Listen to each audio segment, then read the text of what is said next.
تو پھر یہ چل پڑا یہ سلسلہ، یعنی اس کو ان کے اعلان کے بعد ڈسٹربنس شروع ہو گئی. مثلا ہم اسکول میں تھے سوپور، ہمیں چھٹیاں میں ہو گئی، ایجیٹیشن شروع ہونے شروع ہو گئے، لوگوں کو چھٹی بھیج دیا کہ آپ جائیں جی گھروں اپنے اپنے گھروں، بعد میں دیکھیں گے جب معاملہ ٹھیک ہوگا.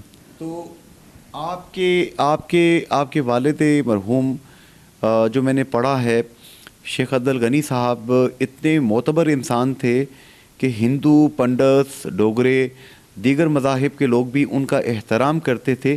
اس کی وجہ کیا تھی؟ اس کی وجہ یہ تھی کہ وہ جنرس تھے، وہ ہر ایک کی مدد کرتے تھے، ان کو پیار سے ملتے تھے، اور چھوٹے سے چھوٹا بھی گاؤں کا یا آس پاس کا کوئی ہو اس کو کھانے بغیر نہیں جانے دیتے تھے. ایک بنا تھا تو عام گھر بنایا تھا انہوں نے جہاں پہ ان سب لوگوں کو، اور پھر خود ایک شغل کے طور پر انہوں نے حکمت بھی شروع کر دی تھی، ہابی کے طور پہ. بڑی بڑی طبیں، اتنی موٹی موٹی کتابیں اس وقت زمانے میں نے رکھی تھیں، شفا میں لوگ تو یہاں جب مظفر آباد واپس آئے تو ان کو فوری طور پہ ہاتھوں ہاتھ لوگوں نے لیا، اور انہوں نے مجبوراً ان کو ایک شفا خانہ کھولنا پڑا. جی انہوں نے پراپر پڑھی تھی جی، اور پھر پریکٹس کی. پریکٹس کی. اچھا یہ بتائیں گے کہ جب قبائلی لشکر یہاں سے گئے تو ایک واقعہ ہسٹری کی کتابوں میں آتا ہے کہ جہاں پہ ان میں بہت اچھے لوگ تھے جو کہ اپنے کشمیری بہن بھائیوں کی مدد کرنا چاہتے تھے، انہیں غلامی سے نجات دلانا چاہتے تھے. وہاں پہ شاید کچھ ایسے لوگ بھی تھے جو کہ اخلاقی لحاظ سے اتنے مضبوط نہ تھے. ایک واقعہ پیش آیا تھا، وہ کیا واقعہ تھا؟ وہ اس طرح تھا کہ کچھ ارریگولر ان میں لوگ تھے جو مطلب ڈاؤٹ فل کریکٹر کے تھے، وہ ان کا کوئی کنٹرول نہیں ہوتا تھا. اور کوئی ریگولر ٹروپس تھے، ان کا جو ہیڈ کوارٹر انہوں نے، چونکہ ہمارا گھر خالی ہو چکا تھا، سارے فیملی ممبر وہاں سے شفٹ کر آئے تھے، وہ بیک ٹو مظفر آباد. تو وہ انہیں وہاں ہیڈ کوارٹر مل گیا، اسٹوریج کی سب جگہ مل گئی، بریگیڈیئر وغیرہ جو تھے، فل کرنل تھے، یہ سب وہاں پہ. خالد، بریگیڈیئر خالد جی، ان کا نام کچھ اور تھا لیکن بریگیڈیئر خالد ان کو کہتے تھے. وہاں واقعہ کیا پیش آیا؟ واقعہ اس طرح تھا کہ صبح کے وقت وہ جو ریگولر لوگ تھے، مطلب جو ساتھ اٹیچ کے طور پہ پارٹ آف دا، تو وہ آس پاس پنڈتوں کی آبادی تھی، بڑے اچھے لوگ، شریف لوگ تھے، ینگ ان کی بچیاں اور بیٹے. انہوں نے یہ کیا، ایک گھر سے وہ جا کر وہاں سے مجھے بہت اچھی طرح یاد ہے، میں اس وقت 9th میں 8th میں تھا، 11-12 سال ایج، 13 سال میں ایج تھی میری. تو آئی کوڈ ریئلائز کہ how bad it was looking, کہ انہوں نے ایک ینگ نوجوان اور بچی ہے اس کو کندھے پہ اٹھایا ہوا ہے، اس کے میاں نے یا بھائی نے اسے کہہ رہے ہیں اس کو لے جاؤ وہاں ہمارے اس میں ہیڈ کوارٹر میں. تو یہ ان کو لیورن کیا، ہم نے کمرے میں بٹھایا. تو والد صاحب میں بڑا غصہ آیا، انہوں نے کہا یہ تو نہیں ہو سکتا ہے، ایسا نہیں ہونا چاہیے. تو اس کے جو ہیڈ تھے نا اس کو انفارم کیا انہوں نے. تو یہ تو سب لوگ ان کے ساتھ گئے، تو وہ ریکوری کرائی. یہ ایک لڑکی تھی اور باقیوں کے بھی ایسے انہوں نے کیے بعد میں، باقی کی ریکوریز کی. تو یہ جو ارریگولر ٹروپس تھے ان کو پھر جب آپ کے والد محترم نے جرأت کر کے ہندوز کے ساتھ، پنڈتس کے ساتھ، ان کی بیٹیوں کے ساتھ یہ غیر اخلاقی حرکت کرنے سے روکا، تو پنڈت جو تھے وہ آپ کے والد مرحوم کا بہت احترام کرنا شروع ہو گئے. پہلے سے احترام کرتے تھے، لیکن وہ پھر ظاہر ہے وہ بعد میں بہت ہی زیادہ وہ ممنون تھے کہ ایسا ہماری عزت بچ گئی. تو اس سے تھوڑا آگے بڑھتے ہیں. آپ کے میں نے ایک اور واقعہ پڑھا ہے تاریخ میں ہی، کہ کچھ آرٹیکلز میں نے پڑھے ہیں کہ آپ کے والد صاحب جو تھے ان کا دروازہ کھلا ہوتا تھا، مجاہدین جو تحریک آزادی کے لیے کام کر رہے تھے، کہ جب وہ آتے تھے انہیں کھانا بھی کھلاتے تھے، انہیں وہ کپڑے بھی دیتے تھے، انہیں رہائش بھی مہیا کرتے تھے. اور کئی انسپیکٹرز، کئی پولیس کے لوگ جو کہ ہندو تھے یا سکھ تھے، وہ آپ کے والد مرحوم کے احترام کی وجہ سے انہیں گرفتار نہیں کرتے تھے.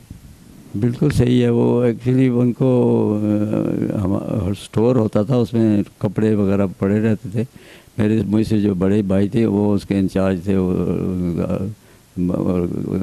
وہ کھولتے تھے اس کو اور ڈسٹریبیوٹ کرتے تھے کپڑے، سامان وغیرہ، کھانے کی چیزیں وغیرہ.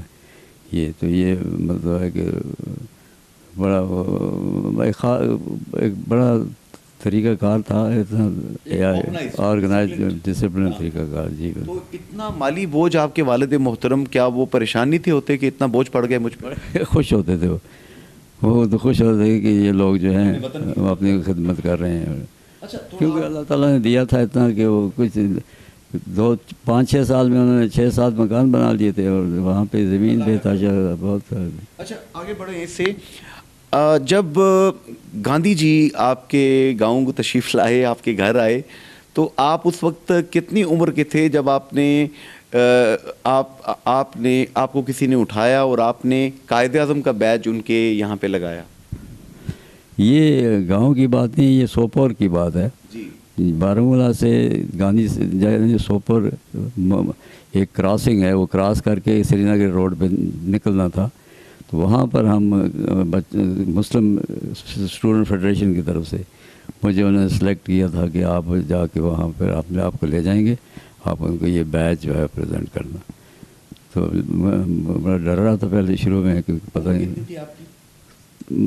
میں اس وقت 8ویں میں تھا، تقریباً 13 سال یا 14 سال.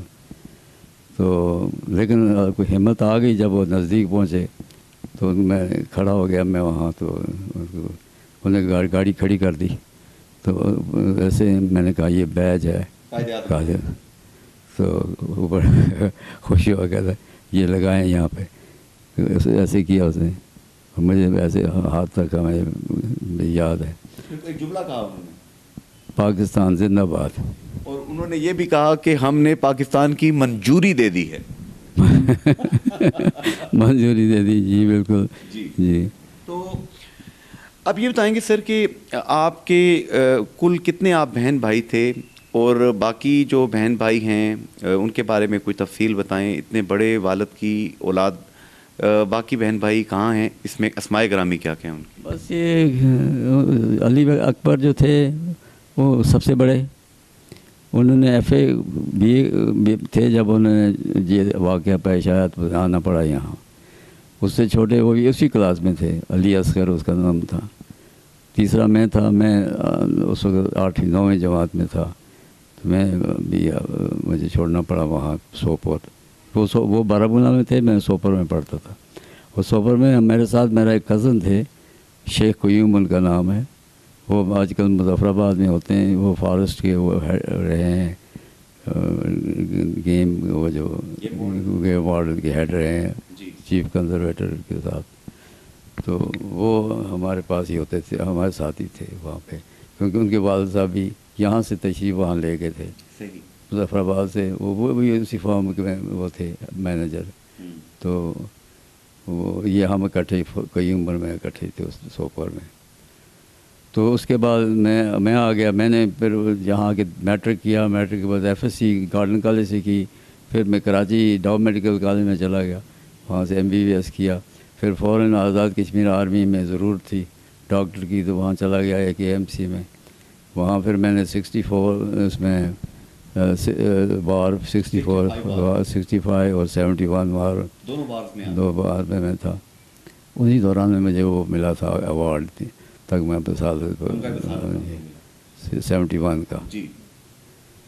تو میرے سے چھوٹے جو تھے شیخ عطاءاللہ، اس نے وہاں جا کے ایگریکلچر میں ڈگری کی پاکستان میں.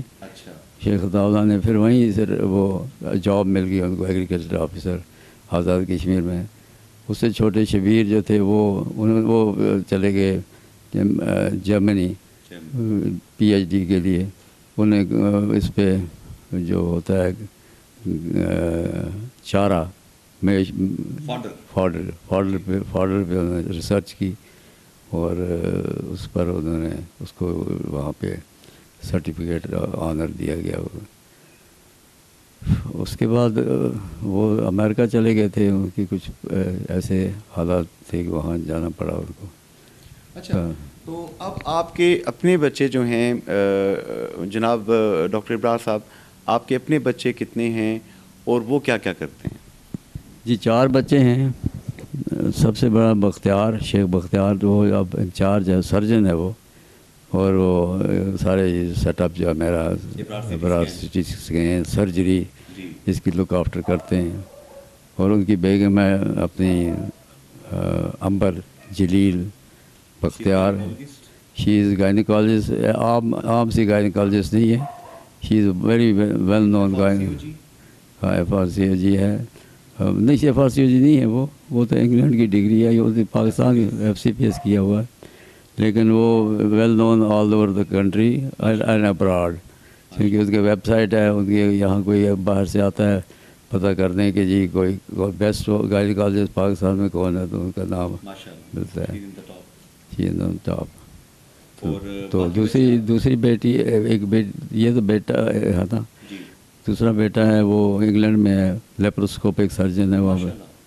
جی وہاں پہ.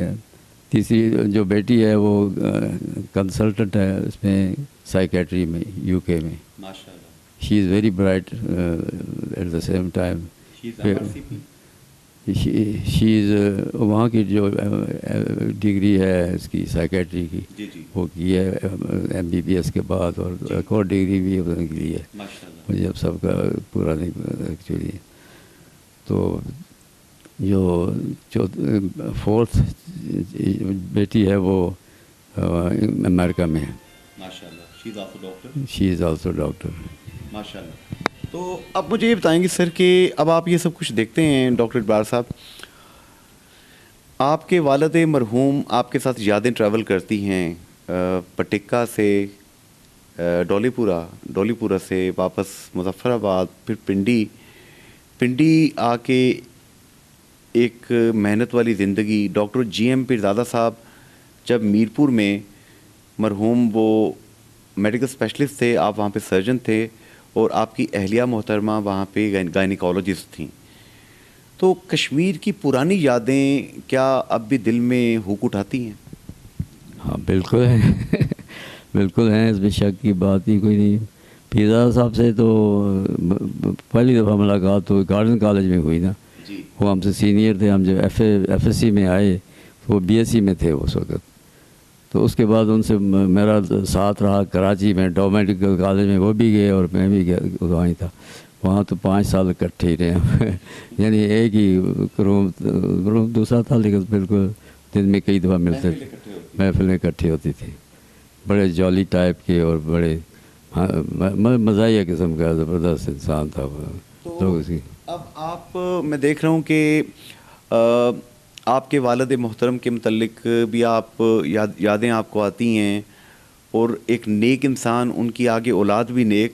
آپ اپنے بچوں کو بھی کبھی دل چاہتا ہے کہ لے کے جائیں ڈولی پورہ، لے کے جائیں کشمیر؟ جی میں 1979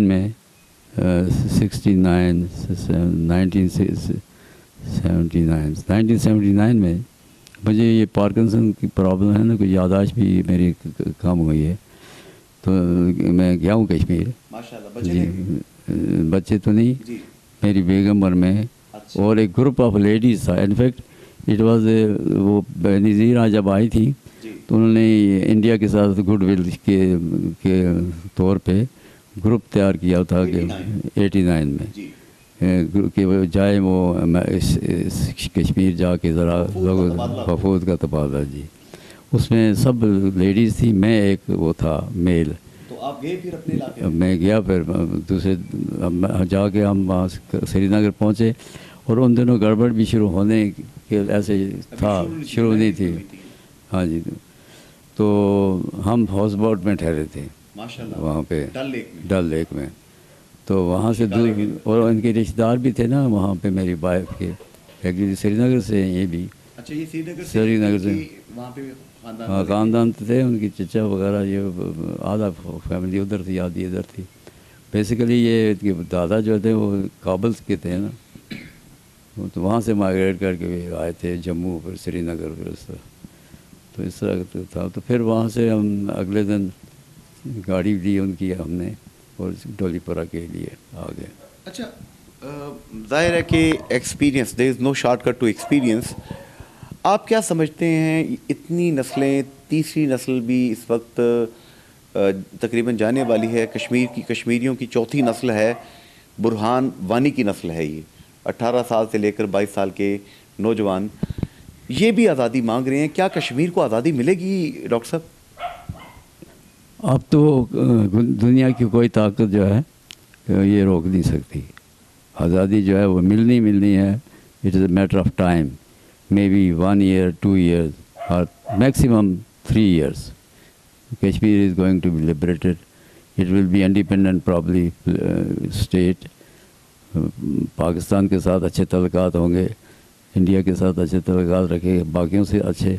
لیکن پاکستان کے فائدے میں یہ ہوگا کہ مسلمانوں کو ایک آزاد ملک رہنے کے لیے جنہوں نے اتنی اسٹرگل کی ہے، اتنی قربانیاں دی ہیں، وہ ان کو ملے گی.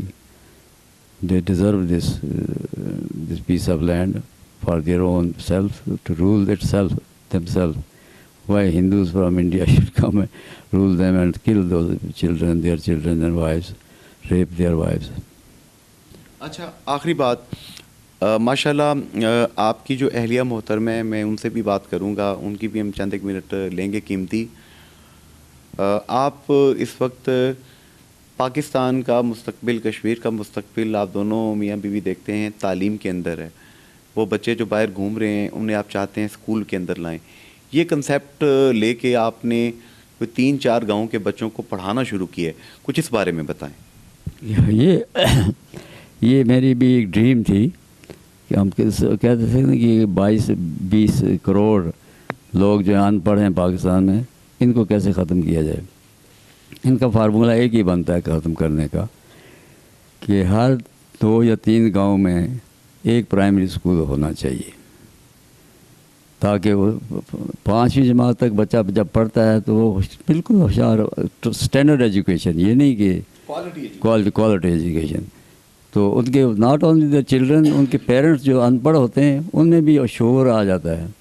وہ بھی مطلب ایسی باتیں کرنا شروع کرتے ہیں کہ ان کو پڑھائی سے لگاؤ پیدا ہو گیا، وہ بھی انٹرسٹ لینا شروع کرتے ہیں اپنے. تو دس از ویری امپارٹنٹ کہ پرائمری ایجوکیشن ہوگی تو پھر سیکنڈری ایجوکیشن ہونی چاہیے. تو پرائمری کیسے کریں گے آپ ایسے پڑھائیں گے نہیں سب بچوں کو جو کیچمنٹ ایریا میں ہیں، اس ایریا میں 3-4 ولیج، کم سے کم ایک اسکول میں 150 سے زیادہ بچے نہیں ہونے چاہیے.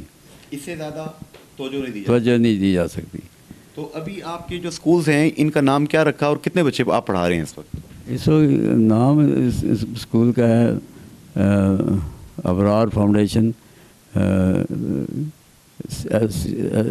SCOS